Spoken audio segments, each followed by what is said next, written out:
Jadi mari kita sama-sama kuatkan Jam'iyah Ahlus Sunnah wal Jamaah.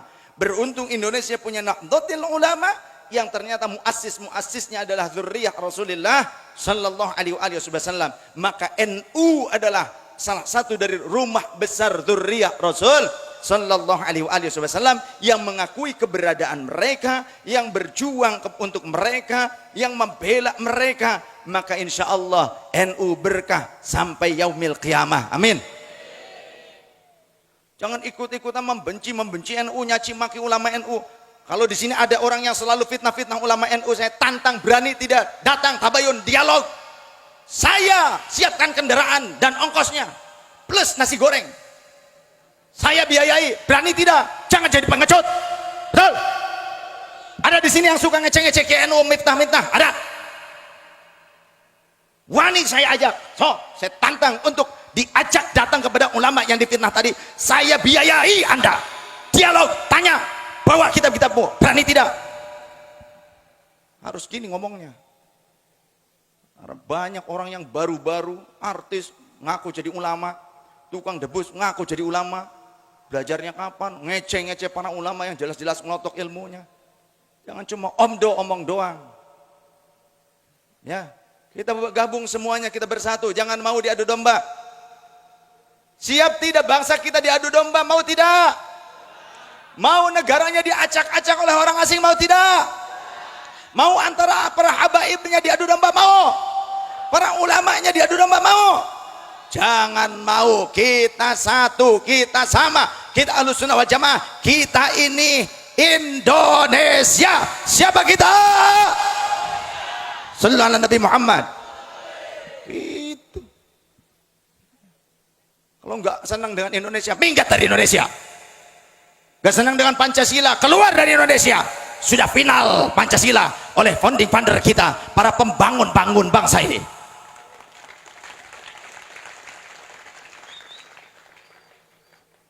Ngomong khilafah arah siapa? Khilafah ala kawe-kawean. Siapa yang mau jadi khalifahnya? Siapa? Kekhalifahan yang disebutkan Rasul hanya tentang khalifah yang 4 yang hanya menghabiskan sekitar 30 tahun, kemudian nanti tentang Imam Mahdi alaihissalam. Dan Imam Mahdi tidak diutus untuk merubah sistem negara yang ada di muka bumi. Ada tidak hadisnya Imam Mahdi diutus untuk merubah sistem negara, seluruh negara yang ada di muka bumi? Ada tidak? Bukan seperti itu.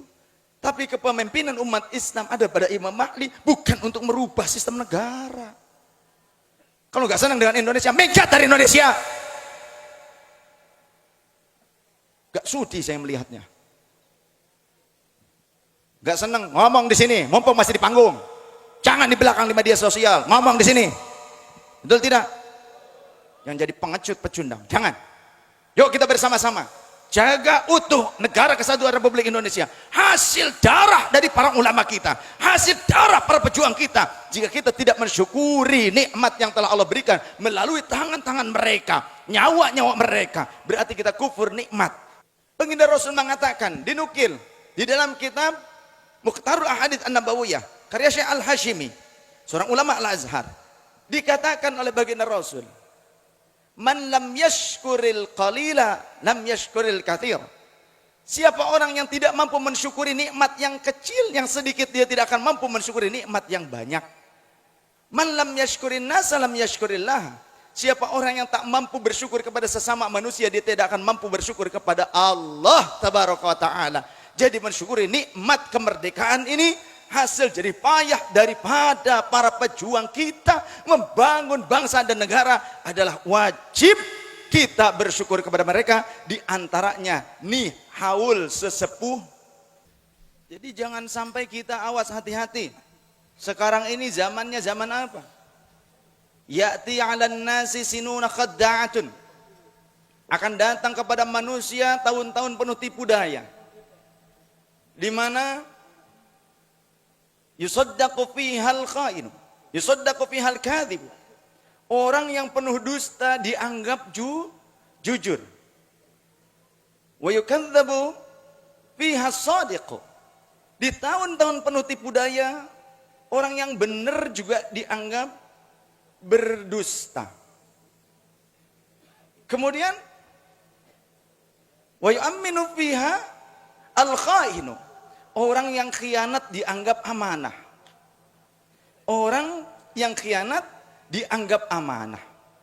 Wa yukhawwanu fiha al-aminu. Sedangkan orang yang amin, orang yang amanah dianggap khianat. Sehingga banyak sekarang itu musim-musim bela-belaan. Apalagi pakai atas nama agama. Imam Ibn Rushdi memberikan satu sentilan-sentilun. Nah, sentilun. Kata Imam Ibn Rushdi, "Idza aradta an tatahakkama fil jahili, fa'alaika an taghlifa kulla batin bil ghafidiniyin." Jika engkau ingin menguasai, menipu orang-orang yang bodoh, maka balutlah setiap perkara yang batil dengan dalil agama. Bela Quran, demo. Bela Quran, yuk tadarusan, semaan, betul? Ada, tapi nggak ada bela Rasulullah. Padahal ada yang bilang Rasulullah orang tuanya kafir dan Rasul pernah sesat. Tapi nggak ada tuh demo bela Rasulullah. Tapi kalaupun ada bela Rasulullah, ya mauludan. Ada lagi bela ulama, demo.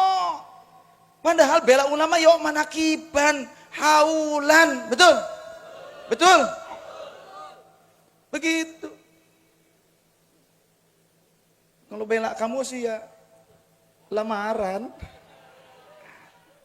Begitu. Yang kita khawatirkan kan ujung-ujungnya bela sungkawa. Pakai takbir pula. Takbir, Allahu Akbar. Memang ada haditsnya di dalam kitab Al-Hawi lil Fatawi juz kedua karya Imam Jalaluddin As-Suyuti dengan hadits yang sahih. Di antaranya riwayat Imam Ibnu Hibban dan Imam Ibnu Asakir, juga riwayat Imam Ahmad bin Hanbal. Baginda Rasul mengatakan, "Atani Jibril." Jibril alaihissalam datang kepadaku, faqala, maka beliau berkata, "Mur ashabaka ayyarfa'u aswatahum bitakbir." Ya Rasulullah, perintahkan sahabat-sahabatmu untuk mengeraskan suara yang mengangkat suaranya dengan takbir. Tapi yang dimaksud bukan takbir demo, enggak ada. Paham? Mentang-mentang pakai hadisnya, ada hadisnya sahih kata begitu, tapi dipakainya cuma ke demo. Bukan untuk itu, tapi untuk dengan takbir itu supaya kita lebih tawadhu, lebih paham siapa yang Maha Agung itu Allah. Jadi nggak pantas kalau kita takbir dari lisannya takbir, Allahu Akbar, tapi makin sombong merasa dirinya paling suci, paling benar. Paham? Jemaah yang dirahmati Allah Subhanahu wa taala. Yuk, kita sama-sama kita bela keadaan diri kita dengan apa? Dengan akhlakul karimah. Saya ngomong begini memang juga saya belum tentu baik. Saya belum tentu sempurna. Al-insan mahallul khata' wan nisyan. Masih banyak kekurangan, masih banyak kekotoran, kesalahan masih banyak. Tapi inilah tugas kita, wa tawassaw bil haqq wa tawassaw bis sabr, dan doakan al-faqir. Mudah-mudahan Allah jadikan menjadi orang yang soleh, menjadi orang yang bertakwa, menjadi orang yang lebih baik lagi. Karena sebaik-baik di antara kita adalah bukan orang yang tidak pernah melakukan dosa, bukan orang yang tidak pernah melakukan kesalahan, tapi adalah orang yang ketika melakukan kesalahan dia akan segera untuk kembali kepada Allah Subhanahu wa taala.